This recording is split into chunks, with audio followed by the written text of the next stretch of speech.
자, 앞서 전해드린 대로 윤석열 대통령 어제 해병대원 특검법에 대해서 제의 의견을 제가를 했습니다. 취임 후 10번째 거부권 행사입니다. 패널 두 분과 함께 정치권 소식 짚어보겠습니다. 윤기찬 국민의힘 법률위 부위원장, 김정욱 전 민주연구원 부원장 모셨습니다. 안녕하십니까? 네, 안녕하세요. 네, 반갑습니다. 자, 먼저 윤 대통령의 거부권 행사에 대한 이 대통령실의 설명과 또 야당 반응까지 함께 들어보겠습니다. 특검 제도는 그 중대한 예외로서 행정부 수반인 대통령이 소속된 여당과 야당이 합의할 때만 가능하다고 봐야 할 것입니다. 특검을 거부하는 자가 범인이라고 윤석열 대통령 후보가 말했습니다. 범인이라는 것을 스스로 자백한 것 맞습니까? 거부권을 오남용하는 전형적인 행정 독재입니다. 윤석열 대통령은 검찰 독재에 더하여 행정 독재로 가고 있습니다. 자, 윤 대통령 집권 2년 동안요 10번째 거부권을 행사를 한 겁니다. 야당에서는 지나치게 남발하고 있다 이런 비판이 나오고 있죠. 이번 상황을 좀 어떻게 보셨습니까? 그 남발이라는 단어는 이제 한 측만 본 거고요. 네네. 사실은 그 법안을 만든 것은 국회잖아요. 근데 그 법안 자체가 잘못됐다라고 이제 대통령의 판단에서 거부한 거기 때문에 제의 요구죠, 사실은. 네. 그럼 국회에서 제의 요구에 대한 제의를 하면 됩니다. 그래서 국회에서 만약에 정족수에 따라서 그 법안을 성립시키지 못하면 그 법안은 없어지는 거죠. 예. 그래서 헌법이 규정하고 있는 거기 때문에 한쪽만을 잘못했다 비판을 하는 것은 아직은 이르다라는 생각이 드는 것이고. 네네. 마지막으로 지금 뭐 행정 독재라고 말씀하시는데 입법 독재죠. 그러니까 입법과 행정은 분리되어 있는데 행정 권한을 입법부가 뺏어오는 거기 때문에 일시적으로라도 그만큼 신중해야 됨에도 불구하고 지금 그럴 만한 여건이 성숙되지 않은 상황에서 뺏어온 거라서 네. 저는 입법 독재가 아닌가라는 생각을 합니다. 알겠습니다. 입법 독재, 삼권 분립 파괴 이런 지적을 해주신 것 같아요. 대통령실 거부권 행사 이후로 삼권 분립 위반을 들고 있습니다. 특검법이 여야 합의 없이 처리됐다는 이 점도 좀 지적을 하고 있죠. 대통령실의 입장에 대해서는 어떤 생각이십니까?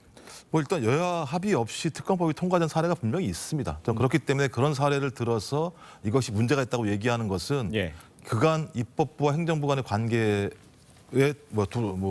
돌아봤을 때도 좀 사리에 맞지 않다는 생각이 들고요. 또 하나 이 특검법 같은 경우 패스트트랙이라고 해서 심사 기간을 지정하지 않습니까? 네네. 이때는 천재지변이나 여야 간 합의를 하게 돼 있어요. 패스트트랙을 일정한 기간이 지나게 되면 표결에 붙이게 돼 있는 상황이고 그 표결이 진행된 결과이기 때문에 이것을 제가 볼 땐 상권분립 위반이라고 얘기하는 것은 더 문제가 있다는 생각이 들고요. 뭐 이런 식이라면 대통령이나 특정 정당이 계속 어떤 법에 대해서 합의해주지 않게 되면 특검은 불가능한 상황이 올 수밖에 없는 것 아니겠습니까? 그리고 더 중요한 부분들은 다수의 국민이 요구하고 있고 국회에서 통과된 법률안에 대해서 저는 이런 부분을 갖다 대통령에서 거부하게 된다면 저는 행정권에 대한 국민적 신뢰가 떨어질 수밖에 없다는 생각이 들기 때문에 저는 이번 대통령의 거부권 행사는 매우 큰 문제가 있었다고 생각을 합니다. 그 거부권 행사가 거부권을 안 하겠다 이런 게 아니라 공수처의 조사와 그 결과를 보고하겠다라는 그 입장에 있는 그 대통령실의 입장이잖아요. 거기에 대해서는 어떻게 생각하십니까? 이것도 마찬가지인데요. 지금까지 15번의 특검법이 존재했었는데 9번은 수사가 끝난 이후에 진행됐습니다만 5번, 6번 같은 경우는 수사 진행 중에도 진행이 됐어요. 그렇기 때문에 그런 사례 같은 경우는 선택적으로 대통령실이 유리한 것만 가지고 와서 추사 선택해서 얘기를 하는 측면이 분명히 있기 때문에 저는 그 본질을 호도하는 것이라고 생각합니다. 그러니까 수사가 진행 중에 갖고 오게 된 특검법이 시행된 것은 사실 여야 합의로 시행된 거예요. 여야 합의가 진행되지 않았다는 BBK 특검 같은 경우에는 그 당사자 이명박 당시 후보가 받아들이려 했거든요. 그러니까 사실상 합의를 이룬 것이고 하기 때문에 국회에서 행정권한이 소추권과 수사권을 갖고 와서 일시적으로 행사한다는 거잖아요. 그러려면 정치권의 합의가 일단 있어야 되는 거고 그래야지만 대통령이 받아들일지 여부를 결정할 거 아니겠습니까? 그러니까 절차상의 상권분리 위반이라는 게 아니에요. 그러니까 뭐 패스트트랙을 태우든 다 상관없습니다. 그러니까 국회에서 의결 절차를 거치고 그렇다면 절차상의 그 뭐 탄핵 사유가 되나요? 대통령이 거부권 행사한 게 아니잖아요. 그러니까 헌법상의 권한을 행사한 거기 때문에 그러니까 민주당에서도 내용상의 문제 삼는 거잖아요. 대통령이 왜 이 그 진상규명하자는 것을 거부권 행사했느냐. 근데 내용상 보더라도 수사를 시작하고 있고 수사가 열심히 진행되고 있기 때문에 내용상 보더라도 이거 문제가 없다는 거고 또 하나는 상권분리 위반이라고 하는 것은 내용상의 문제다.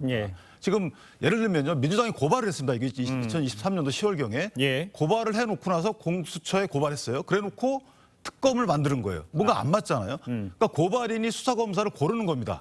고발인이 수사검사를 임명해가지고 사실상 골라서 수사를 받겠다는 것인데 이거 뭔가 안 맞잖아요. 그러니까 내용상 보더라도 뭔가 우리 법률 체계, 사법 체계도 안 맞기 때문에 이 부분은 제고해야 된다라는 게 대통령의 의사다. 알겠습니다. 자, 이런 상황인데 일단 문제는 이제 대통령 그 특검법 다시 국회로 돌아오면 오늘 28일 본회의에서 재표결이 예상이 되고 있습니다. 여당에서도 뭐 김웅 의원, 안철수 의원, 뭐 유이동 의원들이 이제 찬성으로 가겠다 이런 입장이 나왔어요. 이탈표에 대해서 이거는 그 당으로서는 어떻게 생각하고 계십니까? 이게 무기명 투표이기 때문에 이제 사실 기명 투표면은 누가 이탈하는지 이런 신분의 확인이 문제가 되는 것이 아니고 내가 만약에 그 찬성했을 때 이게 가결되는지 여부에 대해서 예측할 수가 있어요. 그러니까요. 근데 무기명이기 때문에 저는 오히려 이탈표가 지극히 덜 나올 것이다. 오히려? 내가 한 표를 만약에 찬성하게 되면 난 소신껏 찬성을 했어요. 예를 들어서. 근데 이것이 만약에 진짜 가결로 가게 될 위험성이 커지기 때문에 그걸 확인할 수가 없거든요. 그러니까 예를 들어서 25명 정도가 회의에 불참을 해도 180석이 가결 정족수가 되기 때문에 그것도 위험하고 내가 가결을 하는 17표가 나와도 위험하잖아요. 근데 무기명 입장에서 내 한 표가 가결에 가는 지름길이다라고 또 이런 표에 대한 가치가 오바되는 이런 인식의 측면이 있기 때문에 저는 오히려 지금 세 분이 저렇게 의사표현을 했지만 저 세 분마저도 가결을 하지 않을 것으로 한 분 정도만 가결할 것으로 예상이 되고요. 왜냐하면 대통령이 이거를 안 하자는 게 아닙니다. 그 수사를 안 하자는 게 아니고 진상규명을 안 하자는 게 아니에요. 일단 시스템에 맡겨서 보고 민주당이 공수처를 믿고 공수처를 고발했으니만큼 그 공수처의 수사 결과를 보고 할지 말지를 결정하자는 입장이기 때문에 저는 지금 저거를 가결표를 던진다는 것도 사실 여당 측에서는 조금 안 맞는 모습이에요. 그래서 제 생각에 한 명 정도가 나오지 않을까라는 생각입니다. 알겠습니다. 그럼 지금 수사 상황 얘기했는데 이제 수사가 대질 신문을 했는데 이루어지진 않았어요. 이런 것들은 어떻게 보십니까? 공수처의 수사에 관해서? 일단 이 부분이 가장 중요한데요. 대질 신문을 하는 가장 큰 이유 중에 하나는 뭐냐면 박정훈 수사단장이 수사를 진행을 하고 난 다음에 모든 내용들이 결재가 된 거죠. 그러니까 7월 28일 날 임성근 해병대 제1사단장 같은 경우가 사단장으로서 모든 책임을 지겠다고 얘기를 했었고 이 내용이 김기한 해병대 사령관에게 보고가 됐고 그다음에 이종호 해군 참모총장한테 보고가 돼서 결재가 다 났고요. 그다음에 최종적으로 이종섭 장관까지도 다 보고가 돼서 결재가 난 상황입니다. 근데 갑자기 7월 31일 날 대통령실에서 대통령 주재 외교안보 분야 수석 보좌관 회의가 열린 다음부터 갑자기 기류가 바뀌기 시작을 해요. 그래서 갑자기 이제 왜 기류가 바뀌었느냐라고 박정훈 수사단장이 물어보죠. 왜 국방부에서 이런 일이 벌어진 겁니까? 결재가 다 난 거 아닙니까? 그랬더니 김기한 해병대 사령관 얘기가 대통령이 경로했다라는 얘기를 했다라는 거잖아요. 그러면 이 사건의 본질은 왜 다 결재가 된 상황이 어느 순간부터 소위 수사 방향이 바뀌었는가에 대한 부분이거든요. 그럼 이 사실을 확인할 수 있는 건 김기한 해병대 사령관과 박정훈 전 수사단장 간의 대화 내용입니다. 이 대화 내용은 확인할 수 있는 방법이 대지를 통해서 확인을 해야 되는 것인데 이걸 지금 제가 볼 때는 뭐 다른 이유입니다만 김기한 해병대 사령관이 거부하고 있는 상황이라면 저는 이런 정황들 자체들은 박정훈 전 수사단장의 이야기가 더 사실 가능성이 높다라고 하는 개연성들을 보여주는 거라고 생각합니다. 근데 이제 김 사령관의 입장에서는 이 뭐 해병대 CCBB를 부하 직원하고 사령관하고 뭐 이런 걸 다 대질 질문하는 게 좀 맞지 않다. 뭐 해병대에 좋지 않다. 이런 의견인 것 같아요. 그러니까 제 생각에는 대질 신문의 내용 자체가 크게 이 사건의 본질하고 상관이 없다라고 판단했을 수 있습니다. 격가지를 얘기하다 보면 사실은 의도치 않은 말들이 나올 수 있잖아요. 그러니까 예를 들어서 경북경찰청에서 수사하고 있는 내용과 같이 과연 책임자가 어디까지인지가 먼저 정해져야 되겠죠. 그러면 책임자가 뭐 사단장까지 책임자가 있음에도 책임자임에도 불구하고 그 사단장에 대해서 책임을 지우는 것이 과연 이게 적절한지 여부에 대해서 만약에 윗선에서 이거 문제가 있지 않느냐라고 얘기를 했다 그러면 그거 옳지 않은 얘기겠죠. 뭐 그때서야 문제가 되는 것이지 만약에 그 결재개선상으로 정확히 여러 가지 의견이 하달이 됐어요. 근데 그 의견이 옳았어요. 그럼 이게 문제가 있을까요? 그 의견을 따랐다면 예를 들어서 중간에 있는 김계환 해병대 사령관이나 아니면 또 중간에 국방부 장관이 이거 다 못하겠습니다. 이랬다면 문제가 되겠죠. 그럼에도 그랬다 문제가 되죠. 그런데 그 어떤 말을 들은 뭐 국방부 장관이나 김기환 사령관이 그 말 일리가 있네요라고 해서 본인도 그 의사를 받아들였어요. 그거 직권남용이 아니에요. 그렇다면 이런 적법한 어떤 지휘 체계에 따른 지휘에 대해서 문제가 없으면 그거는 직권남용 자체가 안 되는 거예요. 그렇다면 선행돼야 될 게 뭐냐? 경북경찰청에서 이게 과연 해병대 사단장과 여단장한테 책임 있는지 여부가 밝혀져야죠. 네. 밝히고 있어요. 이제 제가 볼 때 그건 선우가 좀 다. 아니 끝까지 예. 밝히고 나서 해병대 그 사단장과 사령관 사단장한테 책임이 있네. 근데 왜 책임이 없다라고 얘기가 됐지? 이러면은 그때 문제가 되겠죠. 그런데 만약에 책임이 없는 게 밝혀졌음에도 불구하고 그 당시에 누군가 개입을 했다. 개입이 결정개선상의 적법한 개입이다. 그리고 그 개입에 대해서 밑에 있는 결정권자가 그 말이 옳네요라고 수긍을 했다. 그건 문제가 안 되는 거예요. 그런데 문제가 되는 것은 박정훈 이 대령이잖아요. 네. 이 사람은 만약에 국방부 장관이 어떤 명령을 내렸으면 따를 의무가 있는 거예요. 내가 안 됩니다라고 할 수 있는 위치가 아니는 것이죠. 그렇기 때문에 이 부분은 또 다른 법적 평가를 받아야 되는 것이고 예. 박정훈 사단 대령에게까지 뭐 예를 들어서 VIP가 뭐라고 한 게 아니잖아요. 네네. 있는지 여부는 모르겠지만 이런 상황이기 때문에 이것을 만약에 수사 대상이나 대질신문 대상으로 삼는 것 자체가 저는 본질과 안 맞는다. 이렇게 생각합니다. 알겠습니다. 짧게 반박할 수 있게. 아까 예를 들면 예. 국방부의 명령보다 더 높은 것은 법률입니다. 원래대로 예를 들면 수사한 내용이 있으면 이관하게 돼 있어요. 이관하게 돼서 다 이관이 된 상황에 대해서 갑자기 어느 순간부터 경로했다고 얘기하면서 개입해 들어온 내용들이 있다라고 얘기하면 예. 그 개입의 지시사항은 누구인가라는 사항들을 밝히려고 하는 것이고요. 예. 경찰청도 마찬가지입니다만 왜 예를 들면 이미 넘어온 자료를 갖다가 소위 국방부에서 회수해가는 것을 인정해 줬는가 이런 여러 가지 정황 자체가 예를 들면 그 경찰청 그 상부에서 어떤 지시가 있지 않고서는 가능하지 않았었기 때문에 그런 위에서 상부에서 어떤 지시가 있었는지에 대해서 좀 수사하고 있는 것이 공수처 상황이기 때문에 공수처 수사에서 가장 중요한 부분들은 이 부분에 대한 가장 중요한 행위자인 예. 해병대 사령관과 박정훈 수사단장 간의 예. 대질 질문이 가장 중요하다라고 지금 얘기를 하고 있는 거죠. 예, 무슨 말씀하시는지는 이해할 수 있을 것 같아요. 자, 이런 가운데 김정숙 여사의 타지마할 방문을 둘러싸고 여야 간 공방 계속되고 있습니다. 어떤 이야기가 나왔는지 한번 들어보겠습니다. 인도 방문의 단장은 도종환 당시 문화체육관광부 장관이에요. 그러니까 영부인의 정상 외교라고 하기도 궁색하죠. 회고록 주장에 따르면 문재인 대통령을 수사해야 됩니다. 김정숙 특검으로 해서 그 관련 내용들을 누가 이 일을 공무원에게 본인의 직권을 남용해서 시켰고 인도 측의 최초 초청은 문재인 대통령이었습니다. 그런데 대통령의 방문이 어려워지자 한국의 고위급 인사를 보내달라 이렇게 요청했던 것이고 우리나라의 정상급 인사가 인도 타지마할을 방문한 것은 엘리자베스 여왕이 한국을 방문해서 안동을 방문한 것이나 유사한 것이다. 지금 뭐 배현진 의원 얘기도 들으셨습니다만 이 셀프 초청 논란이 이제 계속 있는 거 아니에요? 그 누가 이제 불렀냐 이런 문제죠. 이뿐만 아니라 예산 문제도 지적이 되고 있습니다. 여당에서는 이 영부인 순방 예산 없는데 예비비로 편성된 점, 또 장관이 봤을 때보다도 영부인이 가니까 엄청난 돈이 더 많이 들었다. 이 다 지적을 하고 있는 것 같아요. 돈까지도. 그러니까 저 부분은 민주당에서 옹호할 부분이 아닌 게 분명해요. 이게 예. 무슨 특검 대상인지 여부는 뭐 따져봐야 되겠지만 예. 왜냐하면 일단 대통령의 방문은 무산된 거잖아요. 그리고 대통령이 방문할 그런 행사가 아니었던 것이 예. 일단 외교부 장관도 안 간다고 할 정도의 행사였어요. 그런데 대통령이 방문은 당연히 안 되는 거고요. 네네. 그럼 만약에 대통령 방문이 무산된데 바로 대신 영부인 보내겠습니다라는 것이 외교적 채널을 통해서 확인이 됐다 그러면 문제가 안 되는데 네네. 그 당시 영부인 방문에 대해서는 일절 말이 없었다가 결국 외교부 장관이 안 되니까 문체부 장관이 가기로 다 결정이 됐잖아요. 예. 그때 영부인 같이 가는 거 어떻겠냐라고 우리 쪽에서 먼저 의사타진했다는 거 아니겠습니까? 예. 그러면 인도 측에서 보면 이게 불가피한 그 초청이 아니었고 예. 오히려 우리가 갈 필요성이 있다라고 우리가 스스로 얘기한 꼴이 된 거예요. 이런 부분이 하나 문제가 있는 것이고 그다음에 4개월 전에 갔던 곳을 다시 갈 외교적 절박성이 있었겠습니까? 저는 그 의문이 하나 있는 것이고 예. 또 하나는 예산 부분인데 지금 민주당에서 윤 대통령의 그 해외 순방 예산이 많다고 여러 가지 말씀들이 많이 있습니다. 네. 특히 예비비 편성해서 많다고 하는데 아니 정상이 해외 순방을 국가의 필요에 의해서 가는 것도 예비비 타령을 하면서 왜 영부인 순방에 대해서 예비비를 편성해서 갔습니까? 여기에 대해서 왜 말이 없죠? 그러니까 저는 이런 그 두 가지 기준적인 측면, 그러니까 국가적 이익적인 측면하고 불가피하지 않은 영부인이 외국을 갔음에도 불구하고 예. 정치적 이해관계에 따라서 이걸 방어하기에 급급한 민주당 행태도 문제가 있다. 잘못된 건 잘못된 거죠. 그리고 문재인 대통령이 저 부분을 뭐 단독 외교다라고 평가한 부분도 사실 외교적 가서 성과가 뭐 있었습니까? 저는 이 문제가 있는 것이라서 마지막으로 한 가지 더 말씀드리자면 진성중 정책위의장이 영국 국왕 방문에 대해서 저분을 같이 등치했는데 예. 사실은 그분은 국가 수반이에요. 그리고 국빈 방문 초청해서 국빈 방문한 것이고 예. 안동 하회마을 간 것은 여왕의 하회마를 딱 찍은 것이 아니고 네네. 대한민국이 그렇게 요구했죠. 가장 한국적인 곳에 가보고 싶다. 그래서 우리가 선정을 한 거예요.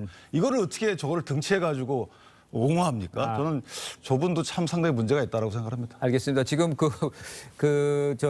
진성준 의원이 얘기한 것까지도 다 함께 다 얘기를 해줘서 예산까지 다. 그런데 저 화면 하나 보겠습니다. 화면 하나 좀 띄워주시죠. 지금 보면 그 방문해서 저게 이제 그 허황우 기념공원 기공식 때 간 장면이에요. 근데 저 이름에도 도정환 장관의 이름이 지금 올라가 있어요. 그러니까 김정숙 여사가 가기로 되지 않고 이제 도정환 그 장관이 가는 상태에서 저렇게 이제 이야기가 급박하게 이제 여사가 들어가는 걸로 된 상황이잖아요. 아까도 얘기됐습니다만 그럼 그걸 한번 여쭤볼게요. 아까 진성준 그 녹취에도 나왔습니다만 저 김정숙 여사가 간 것을 그 엘리자베스 여왕과 비교했다. 이거는 좀 아니지 않습니까?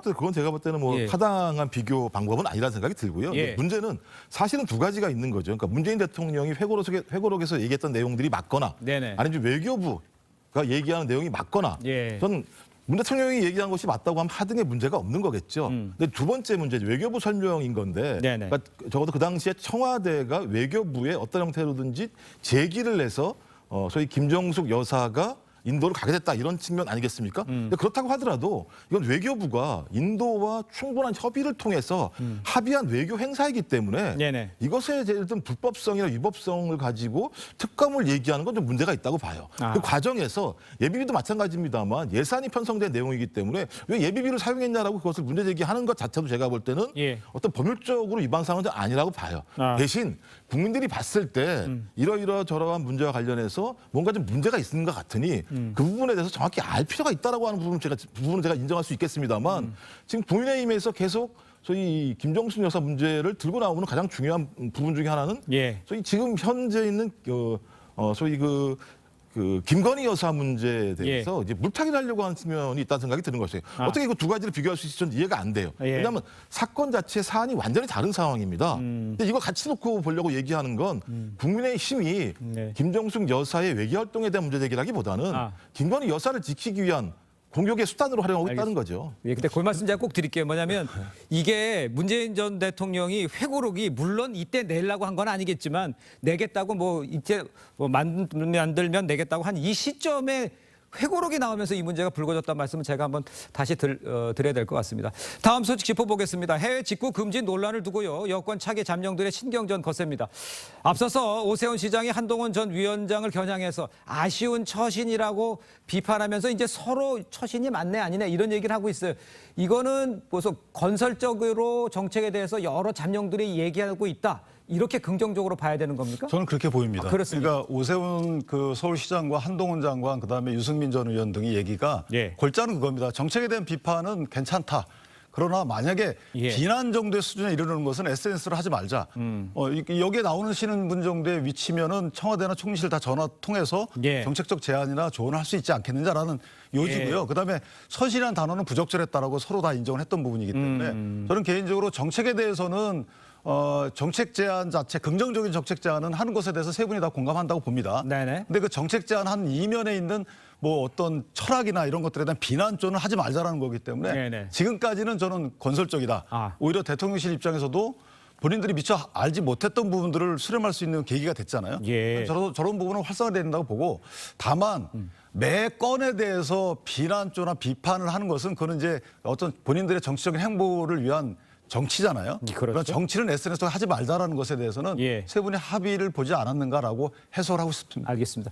그런데요, 일각에서는 한 전 위원장이 정부 정책에 각을 세우면서 친윤 그룹과 거리두기에 나섰다 이런 해석도 나오고 있습니까? 그러니까 이제 당권에 도전해서 전대에 나오느냐 이 부분에 관련돼서 그렇다 그러면 그 한동훈 위원장 같은 경우는 어떤 스탠스를 취해야 되는 상황입니까? 각을 세워야 됩니까? 지금까지 상황을 보게 되면 대통령이 식사를 하자고 해서 식사를 갖다 거부를 했었고 예. 거부하는 와중에 소위 자기의 측근 그룹 또는 대선을 같이 했던 당직자들과 계속 만남들을 이어오고 있고 예. 거기다가 지금 사진 정치까지 하고 있는 상황이기 때문에 본인이 전당대회에 나오겠다는 생각은 좀 나름대로 굳힌 거라는 생각이 들고요. 예. 이제 그러면 이제 그 다음번에 어떤 스탠스를 유지할 것인가 문제인데요. 예. 두 가지겠죠. 뭐 기존의 과거처럼 대통령과 한 길을 갈 것인가, 예. 아니 대통령과 다른 길을 갈 것인가의 모습인데 현재의 모습을 보면 대통령과 좀 거리두기를 하는 과정들로 보이는 측면들이 분명히 있습니다. 예. 하지만 이게 상당히 좀 위험할 수 있죠. 왜냐하면 과거에 이준석 당대표 문제부터 시작을 해서 유승민, 나경원, 안철수, 김기현 이런 분들 같은 경우 대통령과 어떤 그 대척점에 서 있다가 예. 자기들의 정치적 자리들을 잃은 사례들이 많이 있기 때문에 예. 이 부분에 대한 나름대로 한동훈 전 비대위원장의 어떤 대책과 세력들이 존재하지 않는다면 예. 매우 어려운 싸움으로 갈 수 있다는 생각이 들기 때문에 그런 부분에 대한 여러 가지 논리적인 문제나 조직적인 문제에 대한 고민들이 지금 깊어지고 있다는 생각이 듭니다. 알겠습니다. 김진표 국회의장이 짧게 쓴소리, 강성 지지층의 민주, 강성 지지층의 쓴소리한 거, 요거를 어떻게 평가하십니까? 저분은 민주당에 강하게 들어야죠. 아. 왜냐하면 저는 김진표 국회의장께서 진보 진영의 건설적인 그 세력을 보존하기 위해서 저런 말씀하셨다라는 생각이 들고 네네. 한동훈 위원장이 간단히 말씀드리면 네. 그게 저는 반윤 이런 부분이 아니라 위윤이라고 봐요. 왜냐하면 윤핵관과의 차별화인 거죠. 윤핵관과의 차별화지 예. 대통령과의 차별화는 아직 할 때가 아니다라고 본인이 느끼기 때문에 네네. 대통령을 위하는 길이 본인이 이런 길이다라고 제시하는 게 아닌가라고 해석이 됩니다. 알겠습니다. 자, 두 분 말씀 여기까지 듣겠습니다. 고맙습니다. 감사합니다.